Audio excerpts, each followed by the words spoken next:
나이 들수록 조심해야 할 행복을 무너뜨리는 10가지. 안녕하세요, 여러분. 오늘 여러분과 함께 나누고 싶은 이야기가 있습니다. 우리는 모두 행복을 꿈꿉니다. 젊을 때는 행복이 저 멀리 있는 것처럼 느껴지죠. 하지만 나이가 들수록 깨닫게 됩니다. 행복은 멀리 있지 않았다는 것을.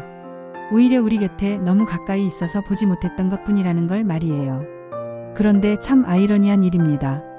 행복이 가까이 있다는 걸 깨달을 무렵 우리는 모르는 사이에 그 행복을 조금씩 무너뜨리고 있을 때가 많거든요. 오늘은 그런 이야기를 해보려 합니다.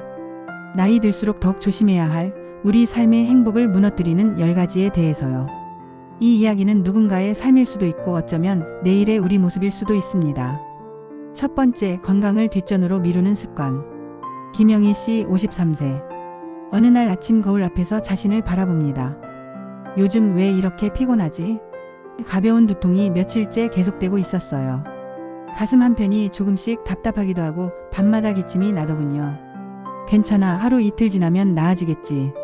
그렇게 말하며 또 하루를 버팁니다. 병원 갈 시간도 없고 검사 받는 것도 번거롭고 혹시 큰 병이라도 나올까 봐 두렵기도 하거든요. 한 달이 지나고 2달이 지났습니다. 증상은 더 심해졌어요. 결국 견디지 못해 병원을 찾았을 때 의사는 조심스럽게 말했습니다. 좀 더 일찍 오셨으면 좋았을 텐데요. 행복은 튼튼한 기초 위에 세워진 집과 같습니다. 그 기초가 바로 건강이에요. 아무리 화려한 집이라도 기초가 무너지면 금세 무너져 버리죠. 우리 몸이 보내는 작은 신호들을 무시하지 마세요. 그 작은 신호가 우리에게 주는 마지막 기회일지도 모르거든요. 두 번째, 돈에 대한 잘못된 집착. 박철수 씨 이야기입니다. 40대부터 돈벌이에 미친 사람처럼 매달렸어요. 돈만 있으면 모든 걸 해결할 수 있어. 그렇게 믿으며 살았거든요. 주말도 저녁 시간도 가족과의 대화도 모두 포기했습니다.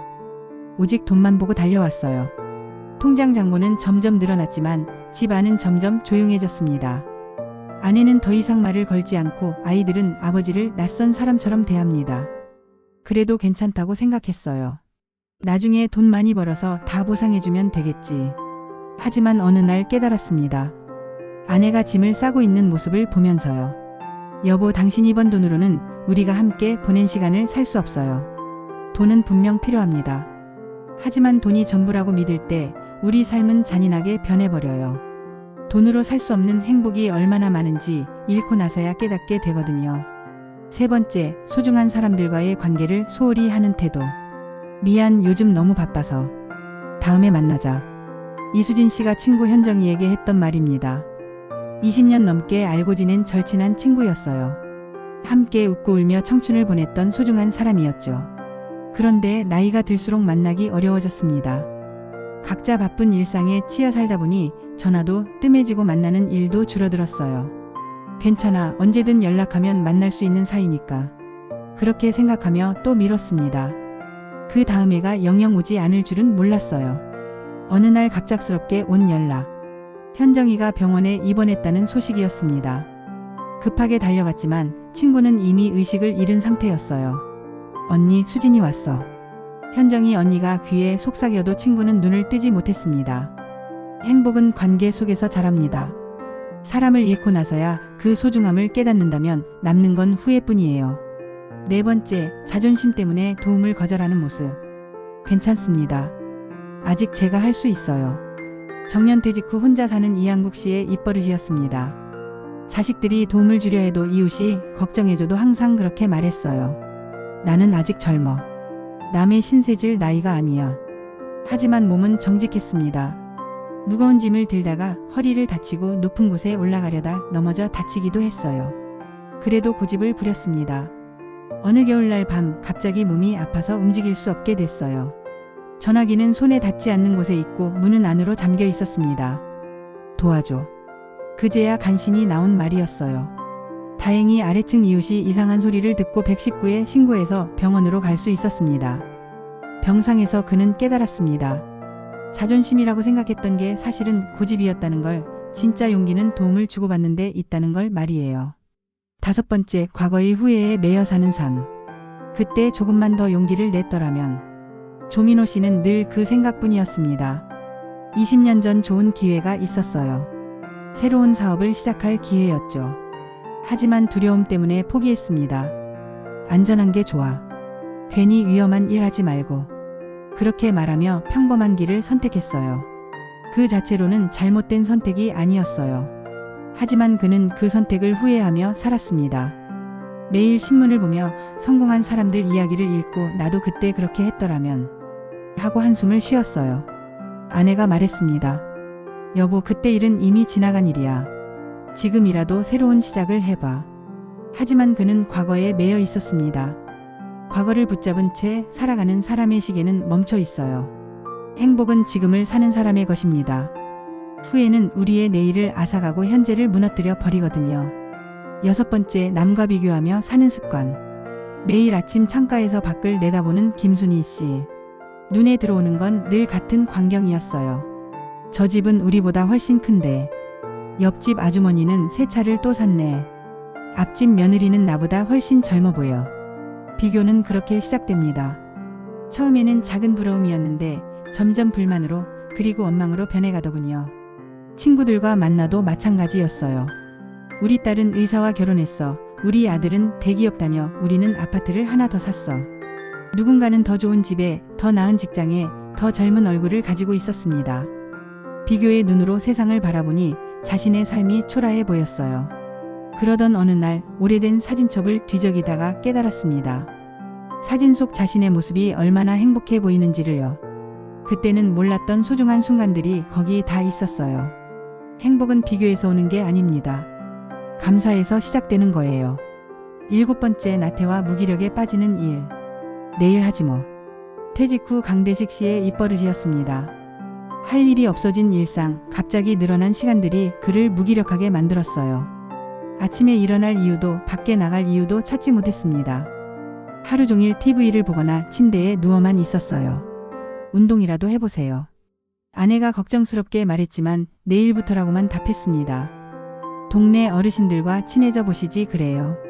다음해였습니다. 새로운 취미라도 만들어 보세요. 귀찮아였어요. 그렇게 몇 년이 흘렀습니다. 몸은 더 약해지고 마음은 더 무거워졌어요. 세상과 점점 멀어지는 자신을 발견했습니다. 어느 날 우연히 봤던 동년배 친구의 모습이 충격이었어요. 취미 생활을 하며 활기차게 사는 모습이 부러웠거든요. 내 인생이 언제부터 이렇게 멈춰 있었을까? 움직이지 않는 삶에는 행복이 찾아오지 않습니다. 작은 도전이라도 시작해야 해요. 8번째, 가족을 당연하게 여기는 태도. 박영수 씨의 아침은 늘 똑같았습니다. 아내가 차려준 밥상에 앉아 신문을 보며 식사하고 출근할 준비를 했어요. 다녀오겠습니다. 조심히 다녀와요. 30년 넘게 주고받은 인사였습니다. 너무 당연해서 특별할 것도 없었죠. 아이들이 학교 갈 준비를 하느라 부산하고 아내가 살림을 하느라 분주해도 그냥 그런 일상이었어요. 고마워라는 말을 한 적이 언제인지 기억나지 않았습니다. 사랑해라는 말은 더더욱 어색했고요. 그러던 어느 날 아내가 갑자기 쓰러졌습니다. 병원에서 며칠을 보내며 간병하는 동안 그는 처음으로 깨달았어요. 매일 밥상을 차려주던 것이 얼마나 소중한 일인지, 묵묵히 가정을 지켜주던 것이 얼마나 고마운 일인지를요. 여보, 그동안 고마웠어요. 병상의 아내 손을 잡고 처음으로 한 말이었습니다. 곁에 있을 때는 보지 못합니다. 행복이 늘 우리 곁에 있다는 것을 말이에요. 9번째, 변화하는 세상과 단절되어 가는 일. 나는 옛날 방식이 좋아. 68세 최할아버지의 고집이었습니다. 스마트폰도 인터넷도 카드 결제도 모두 거부했어요. 그런 복잡한 건 젊은 사람들이나 하는 거야. 나는 현금이 편해. 하지만 세상은 점점 바뀌고 있었습니다. 은행도 관공서도 병원도 모든 게 디지털화되어 갔어요. 어느 날 혼자 은행에 갔다가 당황했습니다. 번호표도 디지털로 뽑아야 하고 간단한 업무도 기계로 해야 한다고 하더군요. 할아버지, 도와드릴까요? 젊은 직원이 친절하게 말했지만 자존심이 상했어요. 점점 세상이 어려워졌습니다. 택시도 앱으로 부르고 음식 주문도 전화가 아닌 인터넷으로 해야 하고 심지어 가족들과의 소통도 메신저로 하더군요. 가족 단체 채팅방에서는 사진도 공유하고 안부도 나누는데 혼자만 소외된 기분이었어요. 할아버지도 스마트폰 하세요. 가르쳐 드릴게요. 손자가 말했을 때 그제야 마음을 열었습니다. 새로운 것을 배우는 건 두렵지만 단절은 더 큰 외로움을 가져다 준다는 걸 깨달았거든요. 10번째, 감사하지 못하는 마음. 이미숙 씨는 늘 불평이 많았습니다. 날씨가 좋으면 너무 더워, 비가 오면 왜 이렇게 많이 와, 바람이 불면 춥다고 했어요. 밥이 잘 되면 당연하고 조금이라도 못 되면 오늘 밥이 왜 이래였습니다. 가족이 건강하면 당연하고 조금이라도 아프면 하필 왜 지금이었어요. 당연하다고 생각하는 일들이 너무 많았습니다. 매일 뜨는 햇살도, 건강한 몸도, 가족이 함께 있다는 것도 모두 당연했어요.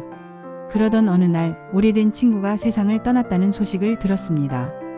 갑작스러운 사고였어요. 어제까지 함께 웃고 떠들던 친구가 더 이상 볼 수 없다는 게 믿어지지 않았습니다. 장례식장에서 친구의 가족을 보며 깨달았어요. 지금 이 순간 숨을 쉬고 있다는 것, 가족과 함께 밥을 먹을 수 있다는 것, 친구와 전화로 안부를 물을 수 있다는 것이 얼마나 귀한 일인지를요. 그날 집에 돌아와서 처음으로 말했습니다. 고마워요, 오늘도. 감사하는 마음은 잃어버린 행복을 다시 불러오는 가장 단순하면서도 강력한 방법입니다. 여기까지가 오늘 말씀드리고 싶었던 이야기입니다. 행복을 무너뜨리는 것은 거창한 사건이 아닙니다. 작은 무관심, 작은 고집, 작은 나태가 쌓이고 쌓여서 우리 삶을 조금씩 무너뜨리는 거예요. 하지만 다행인 건 이 모든 것들이 우리의 작은 결심과 노력으로 바뀔 수 있다는 점입니다. 건강을 돌보고 관계를 소중히 여기고 감사하는 마음을 가지는 것. 어쩌면 너무 단순한 이야기일 수도 있어요. 하지만 그 단순한 것들이 우리 삶을 얼마나 아름답게 만들 수 있는지 나이가 들수록 더 절실히 느끼게 됩니다. 나이 들수록 우리는 더 지혜롭게, 더 따뜻하게 살아야 합니다. 행복은 주어지는 것이 아니라 우리가 지켜야 하는 것이거든요. 오늘 집에 돌아가시면 가족에게 고맙다고 말해보세요. 오랫동안 연락하지 못했던 친구에게 안부 전화를 드려보세요. 그리고 거울 앞에서 자신에게 말해보세요. 오늘도 고생했어. 내일은 더 행복하게 살아보자고요. 행복은 멀리 있지 않습니다. 바로 우리 곁에, 우리 마음속에 있어요. 오늘의 이야기가 여러분의 소중한 하루에 작은 도움이 되었기를 바랍니다. 구독과 좋아요 부탁드립니다. 감사합니다.